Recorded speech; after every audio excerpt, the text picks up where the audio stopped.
Sabiti ewedde yayise ekyamagye g'eggwanga okuweerezebwa mu luwannanda lw'e Gaza okukuumayo emirembe oluvannyuma lw'enteekateeka eno okwanjulibwa mu palamenti. Minisita w'ebyokwerinda Kiryowa Kiwanuka eyalaga ng'omukulembeze wa America Donald Trump bwe yakisaba mukulu munne afoga kuno Yoweri Kaguta Museveni. His Excellency Donald Trump, the President of the United States, via multiple emissaries, contacted His Excellency Yoweri Kaguta Museveni, the President of the Republic of Uganda, seeking Kampala's contribution to the International Stabilization Force by sending Uganda People's Defense Forces. Kati olwaliro ekibiina ki FDC kivuddeyo ne kiraga nga bwe kitakkaanya na nteekateeka eno ng'era amyuka omukulembeze w'ekibiina kino okusinziira mu mamboka g'eggwanga Hassan Caps Fangalu ategeezezza nti kino kikontana n'amateeka g'omukago gw'amawanga gannampawengo gannaamu Uganda mweri mmemba ate nga yerina n'obwa ssentebe mu kiseera kino. Uganda's action has compromised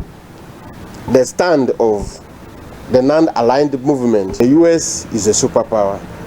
The non-aligned movement does not allow its members to ally with the superpowers.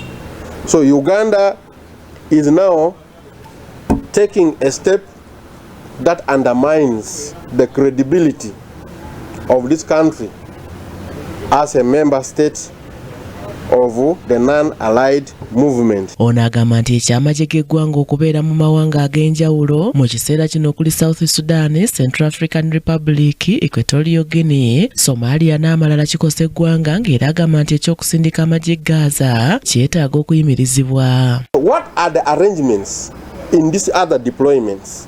What is the memorandum of understanding saying for the deployment of the UPDF to the Central African Republic, to Congo, DRC, to South Sudan, Equatorial Guinea, and now this one of Gaza?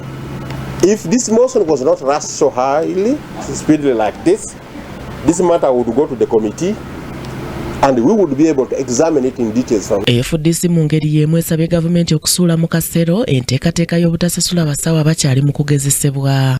Twate bazzeeyo bagenda bajjako omukisa ogw'okwongera obukugu mu bye basomye.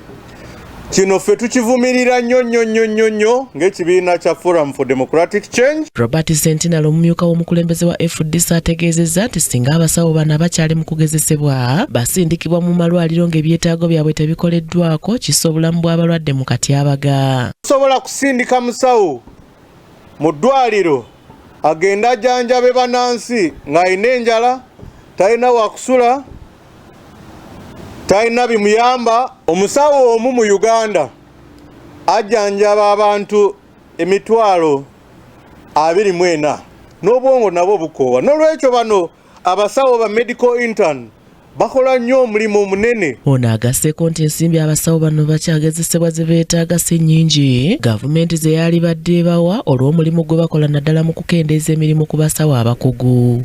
Gavumenti yandivuddeyo newa bano abasawo bye beetaaga kubanga si bingi nnyo, byetaaga obuwumbi 35 ne miliyoni nga 7 okubazaayo ku mirimu.